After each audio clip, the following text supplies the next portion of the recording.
Today is the last day of the season, which means tomorrow is Season of the Worthy, and with that, of course, this coming Friday is the return of Trials of Osiris. For the last video of this season, and more so importantly going into this next season, I wanted to have a discussion for my picks of weapons to watch out for in Trials of Osiris.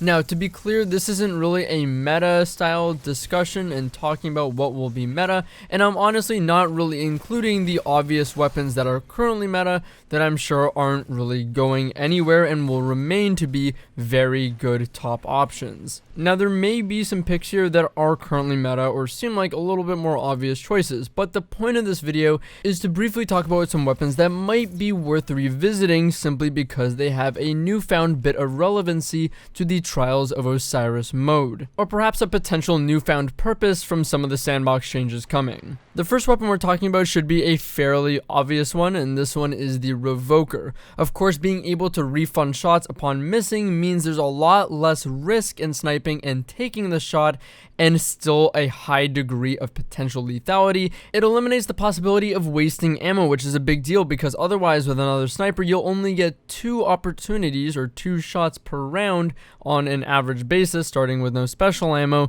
to be able to get a pick. And a pick in Trials, getting that first pick, is highly influential to the way the round goes, which is why Revoker will be very strong. But not only that, but with the sniper changes coming with the sandbox update, the adaptive snipers might not always be able to one headshot a super, which is a big factor for some people, seeing how that can change the outcome of a match. In addition to this, Revoker still has all the great qualities: the lowest zoom scope aside from Twilight Oath, the highest range stat in comparison, and despite a lower handling stat, still rocks the snapshot perk to kind of negate that. Revoker is going to be, in my opinion, the sniper you will see most in Trials of Osiris. The next weapon I want to talk about is the chaperone, and honestly slug shotguns in general. Shotguns are getting kind of a consistency buff because they fixed a bug, but also a nerf in some ways as well. Which, if shotgun range is overall reduced, this means that slug shotguns have a bigger gap to play with against normal shotguns,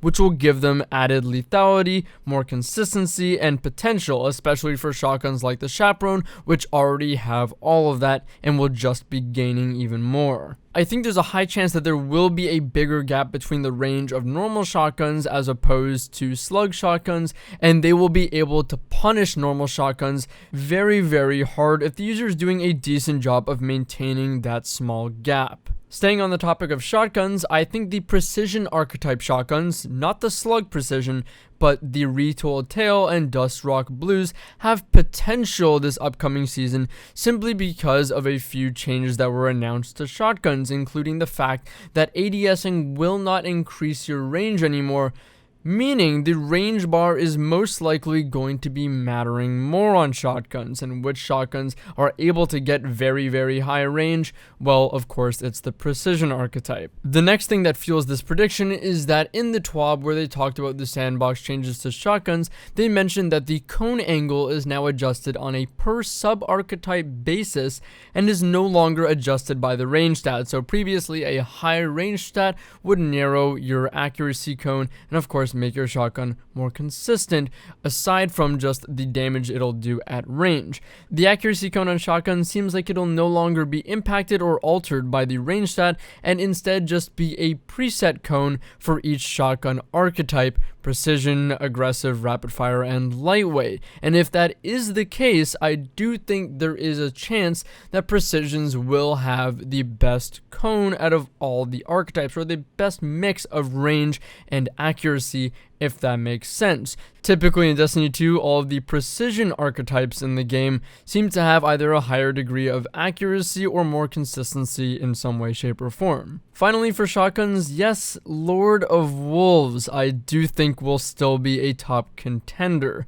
The 5-burst mode on Lord of Wolves will take a little bit more skill. You won't be able to just spray quite as hard, but still has quite a bit of potential and can absolutely shred shotguns. Again, by the logic of the slug shotguns, if the other shotguns are seeing a little less range, that means Lord of Wolves is going to have a little bit more of a gap to punish traditional shotguns.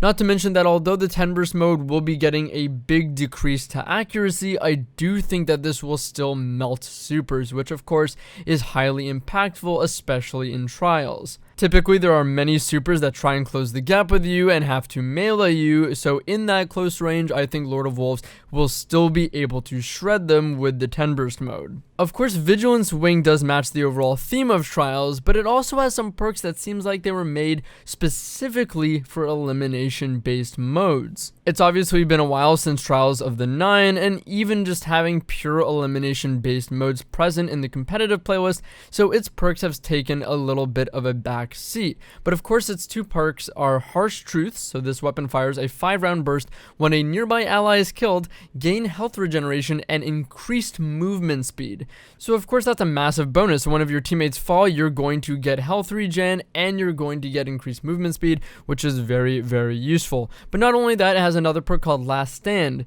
Improved weapon performance and greatly increased recovery when its wielder is the last living member of a fire team. So it bumps up your recovery and the weapon performance. That's very, very vague, but I know for a fact it does mean handling, but I believe they say performance just because it could encompass a fair amount of things, maybe like accuracy and recoil direction as well. Of course, otherwise it just deals a ton of damage at a time, very high damage output, has a very fast potential time to kill of 0.77 seconds, and an incredibly consistent all body shot time to kill of 1.27 seconds. Outbreak Prime is another pulse that might be worth revisiting simply because of the way some of its perks work. So of course, the Corruption Spreads is its signature perk, which says this weapon creates Siva nanite swarms on rapid hits and precision kills.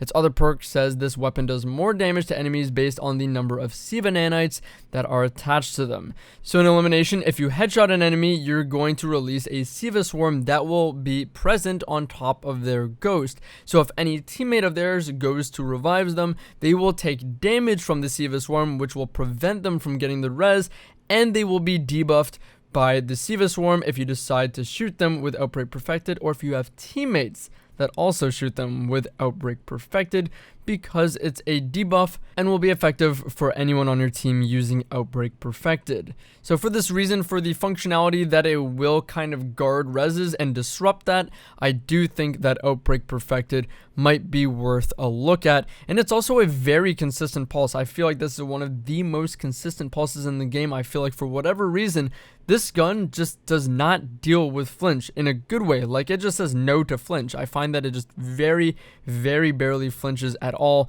which makes it really nice to use. Staying on the theme of weapons that have an AoE style effect that can prevent reses, we have Yotan. Yotan is a fusion rifle, and because of the air intel nerf, might see a bit more play as the logical next step for that fusion rifle type of gameplay if you enjoy that. And because it leaves an AoE behind in its wake when the shot connects to a surface, this is a way, of course, that will prevent enemies from getting a res quickly. Mountaintop is another weapon that shares, again, a similar degree of functionality because it can have sticky nades. Of course, you can place those sticky nades on a res, and that will prevent an enemy from being able to get that revive. As we saw in one of the patch note previews, many of the wall hack style abilities have been removed. Sanguine Alchemy no longer grants that, and One-Eyed Mask no longer grants its tracking through walls.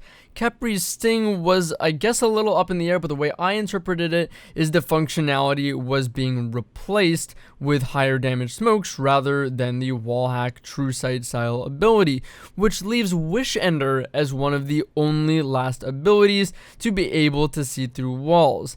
Now, if you're interested in getting some extra info and you're willing to sacrifice your exotic slot and primary for a bow, then this bow certainly isn't a bad pick. Again, you can use it purely for feeding information to your team on where people might be going if you happen to see them through walls. And of course, as a bow, it can put in some pretty high damage. You can pair it with things like Lucky Pants and do some instant swaps with a hand cannon. There's a good amount of what you can do with this, although it's a very niche playstyle. Thorne is a hand cannon already at the top of its game. Of course, the burn damage gives it so much, being able to 2-crit one body, 5 and lower resilience, and even being able to fight at a little longer distances, seeing as the burn damage provides that little bit extra damage to give you a bit better performance at range with it. And of course, everyone knows that it's got its lethality bonus perk that allows it to potentially 2-tap, but that's not the big thing of why this weapon will be more relevant in Trials. It's because of the burn damage and how that affects the res and the overall state of the game. The burn damage keeps people weaker for a longer period of time, thus stunting their recovery, which again, at the top level in those intense scenarios, that could make the difference between you recovering and being able to engage and an opponent not being able to, and you can push an advantage because of that. Most importantly as well, when an enemy is going for a revive, if you hit them with the burn damage, that will prolong their ability to get the revive because they will be incurring damage, which resets the little interact ticker that you have to complete in order to get the revive. Nearing the end of our list is the 600 RPM autos. I want to focus on the exotics though, as I really do believe these are the best options. Now, I don't know how much these will threaten hand cannons in a meta position. However, these exotics do have some good lethalities. Suros Regime has some excellent lethality and consistency and potential now. Hardlight also has some great consistency and potential because of the buff, and Monte Carlo is no exception to that either. These three weapons may have some potential again, so just because of the sandbox change, I'd keep an eye out for them. Fighting Lion is another weapon that I'd look out for simply because of the same kind of foundation of what makes Revoker very potentially strong, and that's because anytime you can achieve a high degree of lethality without having to worry about the risk, aka your ammo economy, the weapon's bound to be at least decent, even if for that function alone. But that's not the only thing that gives Fighting Lion so much potential. It's the fact that you can just repeatedly spray and just dump noob tubes into areas when they're trying to go for a res. You can be putting in damage around a wall and stopping them from getting revives, again without having to worry about your ammo economy because it uses primary ammo yet has the same impact as a special weapon. Not to mention, but not many people know, that Fighting Lion actually counts as a lightweight weapon as well. Drang, being the last weapon on our list, I think has a potential, and Sturm, its partner weapon by proxy, I think this weapon has more potential because of the shotgun nerf. Again, by the concept of if shotguns have a closer range or less range to play with, that means things like sidearms will also be able to punish them easier as well, and sidearms already feel very consistent and lethal. I talked about Drang especially in a past video, explaining that I think it is the best sidearm option, and honestly, after the last word nerf, might have more range than the last word, serving as a legendary pseudo version of the last word. Drang and of course Sturm and Drang together have a lot of potential in this upcoming sandbox simply because of the shotgun changes and last word changes. Anyways, everyone, that is my list of weapons that I'd look out for. However, if I did miss something, let me know in the comments what weapons you're keeping a keen eye for and might revisit for Trials of Osiris or in the new season. I'd love to hear what your thoughts are and what you're looking out for. If you guys enjoyed the video and you want to see more content like this, you can of course check out the other videos on my channel, but also pay me a visit on Twitch if that interests you. I stream pretty frequently. Twitch.tv/Drewskys is the link, and it's also in the description. As always, thank you so much for watching again, and I'll see you in the next one. Take care.